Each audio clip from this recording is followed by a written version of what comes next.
क्या आपको पता है हमारे इंडिया में कब, कहाँ, कैसे और क्यों इमरजेंसी लगा?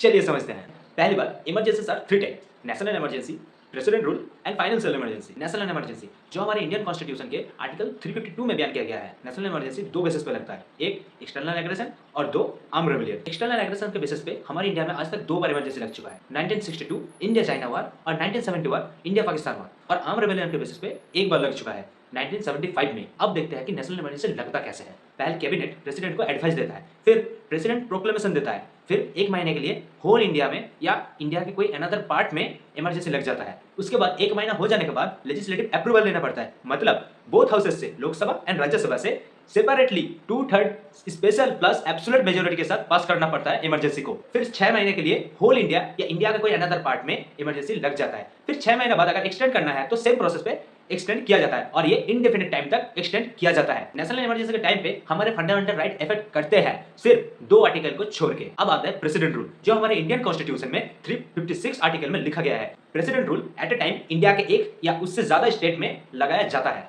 Government of India act 1935 section 93 से प्रेसिडेंट रूल को इंडियन कॉन्स्टिट्यूशन में बोरो किया गया है। अब देखते हैं कि प्रेसिडेंट रूल लगाया कैसे जाता है। पहले प्रेसिडेंट प्रोक्लेमेशन करता है, फिर उस स्टेट में 2 महीने के लिए इमरजेंसी लग जाता है, मतलब प्रेसिडेंट रूल लग जाता है। फिर 2 महीना होने के बाद बोथ हाउसेस से सेपरेटली सिंपल मेजोरिटी से पास कराना पड़ता है और 6 महीने के लिए इमरजेंसी एक्सटेंड हो जाता है। फिर 6 महीना बाद सेम बेसिस पे इमरजेंसी को एक्सटेंड कराया जाता है ओनली 3 इयर्स के लिए। और प्रेसिडेंट रूल में हमारा कोई भी फंडामेंटल राइट इफेक्ट नहीं करता। प्रेसिडेंट रूल हमारे इंडिया में काफी बार लग चुका है, जैसे अभी मणिपुर में लगा हुआ है। अब आते हैं लास्ट इमरजेंसी पर, फाइनेंशियल इमरजेंसी, जो हमारे इंडियन कॉन्स्टिट्यूशन के आर्टिकल 360 में लिखा गया है। अगर हमारे इंडिया में फाइनेंशियल क्राइसिस देखा जाए या फाइनेंशियल इंस्टेबिलिटी देखा जाए तब फाइनेंशियल इमरजेंसी लगता है। अब फाइनेंशियल इमरजेंसी लगने का प्रोसेस समझते हैं। सेम बेसिस पे कैबिनेट प्रेसिडेंट को एडवाइस करता है, फिर प्रेसिडेंट प्रोक्लेमेशन करता है और 2 महीने के लिए इमरजेंसी लग जाता है। फिर 2 महीने बाद बोथ हाउसेस से, लोकसभा एंड राज्यसभा से सिंपल मेजोरिटी के साथ पास कराना पड़ता है और फिर इंडेफिनिट टाइम तक इमरजेंसी लग जाता है, जब तक प्रेसिडेंट उसको रिवोक ना करे। और फाइनेंशियल इमरजेंसी में हमारा कोई भी फंडामेंटल राइट इफेक्ट नहीं करता। अच्छा बात यह है कि